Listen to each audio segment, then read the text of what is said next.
ಕಣ್ಣೀರ ಮಹತ್ವ. ಕಣ್ಣೀರು ತುಂಬ ದುಃಖವಾದಾಗ ಮತ್ತು ತುಂಬ ಸಂತೋಷಭರಿತವಾದಾಗ ತಿಳಿಯದಂತೆ ಹರಿಯುವುದು. ಹೌದು, ಕಣ್ಣೀರ ಮಹತ್ವ. ಈ ಕಣ್ಣೀರು ನೂರಾರು ನೊಂದ ಜೀವಗಳಿಗೆ ಮಿತ್ರನೆಂದರೂ ತಪ್ಪಾಗದು. ಏಕೆಂದರೆ ಮನದ ನೋವನ್ನು ಯಾರ ಮುಂದೆಯೂ ತೋರಿಕೊಳ್ಳದೆ ನೊಂದು ಬೇಯುತ್ತಿರುವಾಗ ಆ ಎಲ್ಲ ನೋವುಗಳನ್ನು ಇದು ತನ್ಮೂಲಕ ಹೊರಗೆ ಹಾಕಿ ಮನಸ್ಸಿನ ಭಾರವನ್ನು ಇಳಿಸಿ ಆ ಕ್ಷಣಗಳಿಗೆ ಆದರೂ ಮನಕ್ಕೆ ನೆಮ್ಮದಿಯನ್ನು ನೀಡುತ್ತೆ. ಒಂಟಿಯಾನದ ಪಯಣದಲ್ಲಿ ಜೊತೆಯಾಗಿ ನಿಲ್ಲುತ್ತೆ. ಎಷ್ಟೋ ಮುಗ್ಧ ಮನೆಗಳ ಸಾವಿಗೂ ಕಾರಣವಾಗಿದೆ. ಹಾಗೆಯೇ ಎಷ್ಟೋ ಮುಗ್ಧ ಮನೆಗಳ ಏಳಿಗೆಗೂ ಕಾರಣವಾಗಿದೆ ಮತ್ತು ಕಾರಣವಾಗುತ್ತಿದೆ. ಇದನ್ನು ಕುರಿತು ವರ್ಣಿಸಲು ಸಾಧ್ಯವಿಲ್ಲ.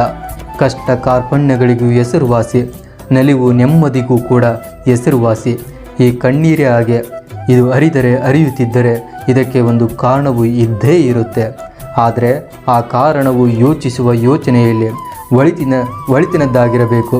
ಒಂದು ವೇಳೆ ಒಳಿತಿನದಾಗಿದ್ದರೆ ಸುರಿಯುವ ಕಣ್ಣೀರಿಗೆ ಒಂದು ಮಹತ್ವವಿರುತ್ತದೆ, ಮಹತ್ತರವಾದ ಶಕ್ತಿ ಇದೆ.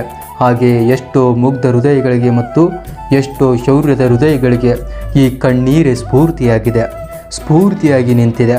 ಕಣ್ಣೀರು ಬರೀ ದುಃಖವನ್ನು ಹೊತ್ತು ತರುವುದಿಲ್ಲ, ತರುವ ಆ ದುಃಖದೊಂದಿಗೆ ನಲಿವನ್ನು ಹೊತ್ತು ತರುತ್ತದೆ. ಆದರೆ ಕಾಯಬೇಕು, ಕಾಯುವುದರೊಂದಿಗೆ ತಾಳ್ಮೆ ಇರಬೇಕು.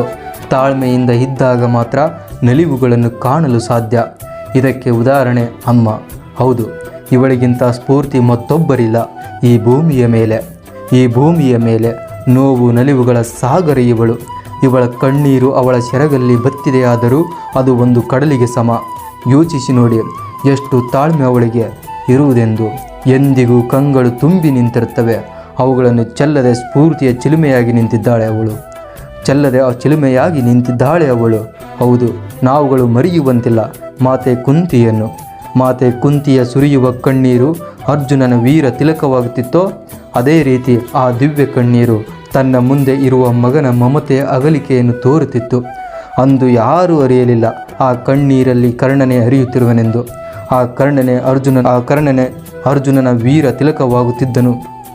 ಮಾತೆ ಕುಂತಿಯು ಹರಿಸುತ್ತಿದ್ದ ಪ್ರತಿ ಬಾರಿಯ ಕಣ್ಣೀರಿನಿಂದ ಕೊನೆಯಲ್ಲಿ ಮಾತೆ ಕುಂತಿಯ ತಾಳ್ಮೆಯ ಸ್ವರೂಪವು ವಿಧಿಯ ಆಟದಲ್ಲಿ ಪಾಂಡವರ ಅಗ್ರಜನೆಂದು ಲೋಕಕ್ಕೆ ತಿಳಿಸಿತು. ಮಾತೆ ಕುಂತಿಯ ಕೊನೆಯ ಕಂಗಳ ಕಂಬನಿಯ ಬಿಂದುವಿನಿಂದ ಮಹಾದಾನ ಸೂರಕರ್ಣನ ಶವ ಸಂಸ್ಕಾರವಾಗುತ್ತದೆ. ಇದು ಕಣ್ಣೀರ ಮಹತ್ವ. ಮುಂದುವರಿಯುವುದು.